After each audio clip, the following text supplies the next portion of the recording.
Silence! Silence! 2-6! 2-6! 2-6! 2-6! As well.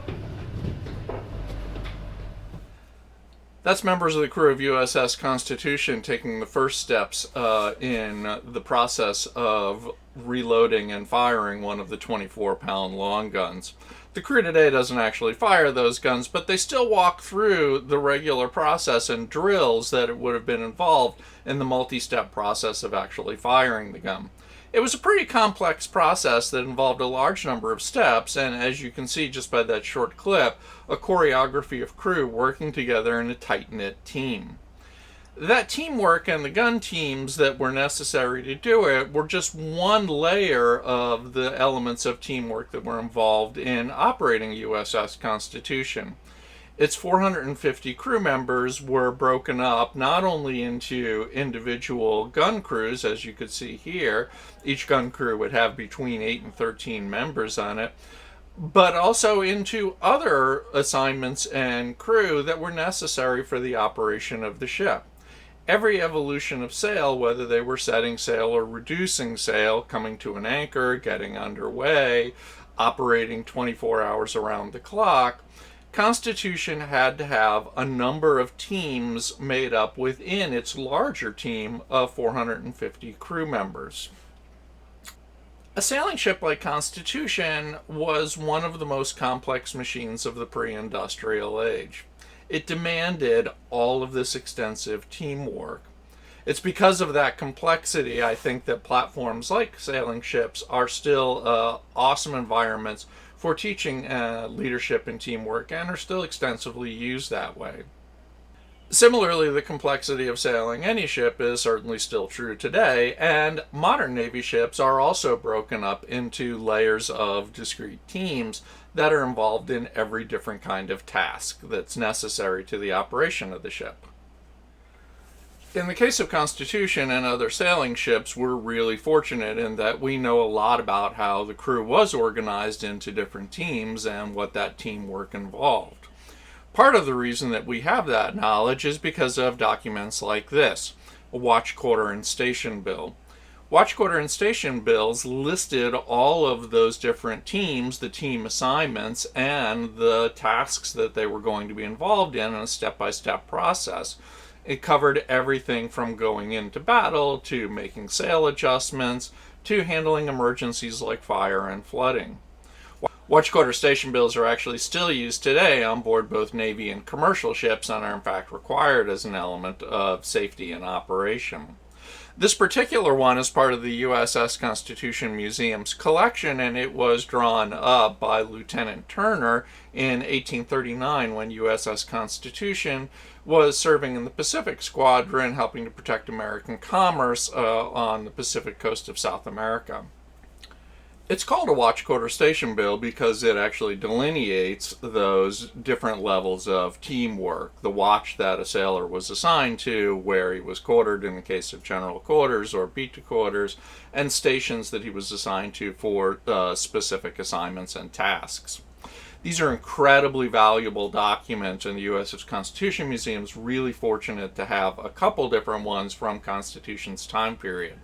As a historian, I could tell you that it not only gives us insight into how the crew was organized and how the ship actually operated, but the fact that every single crew member's individual names are detailed here along with their crew numbering assignments gives us an incredible insight into identifying specific crew members and being able to flesh out their own biographies and stories of service on board the ship.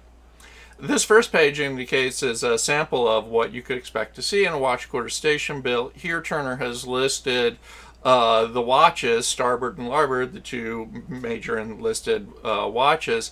They're broken up, but also with their assignments, starting here with the foretop. The watches were the broadest form of team within the crew. Nearly all of the enlisted crew served in one of two watches. And the goal of the watches as a team was to allow the ship to operate around the clock. The crew members took turns off and on throughout the 24-hour cycle of being on watch, literally watching out for the ship as well as operating it, so that the remaining crew could either attend to other jobs, tasks, and training during the day or get some sleep at night. There were members of the crew who were not assigned to a particular watch or were on a different type of rotation for those watches.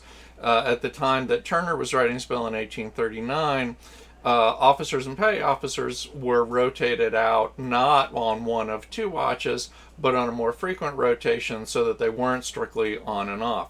At the same time, there were other elements of the crew, idlers, who had specific tasks that prevented them from being required to serve on a watch on a regular basis. This would include people like the cooks and carpenters and other specialized tasks. For the rest of the crew who were on watches, however, we can see from beginning of this very first page in Turner's Watch Bill that the watches themselves are then broken down into more discrete teams, in this case beginning with the foretop. This was a reference to the sailors who would be assigned to actually be climbing up in the rigging and working in various sails and elements of the ship. In the case of the foretop, it was a reference to those sailors up in the rig on the foremast. Other assignments would have crew on the deck, either in the forecastle or aft or in the waist in the middle of the ship, all of which was designed around either handling lines that were attached to sails or to actually be handling the sails themselves up in the rig. The assignments get more specific, though, than just being assigned to an individual mast. Individual sailors were assigned to specific yards and even specific positions on each yard when it was necessary to furl sails. This diagram is one of three in Turner's Watch Quarter Station Bill that shows a diagram of one of the three masts, and not only the individual yard assignments, but literally down to who was at one position on the yard and individually labeled by name.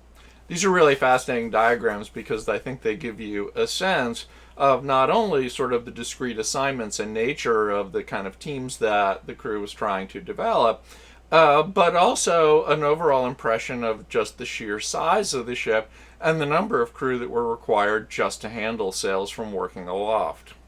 But the details don't end with where people were assigned to be working.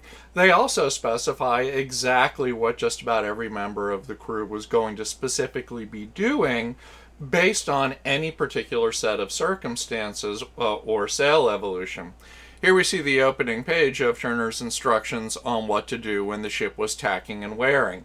That is, turning the ship either through the eye of the wind or with its stern through the eye of the wind to change the tack and direction of the ship relative to the direction of the wind.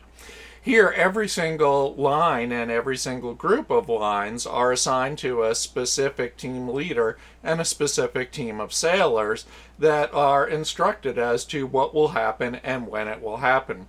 Later on in the book, Turner even goes into details of what the order of those operations are and what he expects crew to do when they shift from finishing one task to moving to assigning another. There are similarly detailed sets of instructions and team assignments for handling emergencies, particularly in the case that a fire is found on board ship, what needed to happen, who was going to do what, and how the overall situation would get tackled. If it all seems a bit like micromanagement, it's important to remember the circumstances that the ship was operating under and the circumstances that Navy ships operate under today. There's a lot of tasks that have to happen real quick under hazardous conditions. And in order to do those at the most efficient pace possible, designing a set of teams that were able to operate with real precise direction and know exactly what everyone else was doing as well at the same time allowed this entire machinery to work all together at once. Every sort of gear, if you will, in the machine that was the ship and its crew could work more efficiently this way. The speed with which they were consequently able to perform these evolutions, everything from how quickly they could reload the guns to how quickly they could get the ship turned around in battle, meant the difference between success or failure in battle as well as in navigating under hazardous conditions such as approaching a dangerous port or a lee shore or the prospect of running aground.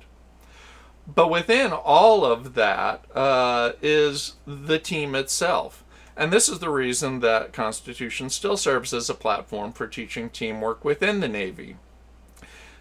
At the heart of it are people having to work together to achieve that very set and specific goal. And training to do that as efficiently and successfully and accurately as possible. When you read the history of ships like Constitution, frequently it's the captain who is solely called out and referred to by name as operating the ship.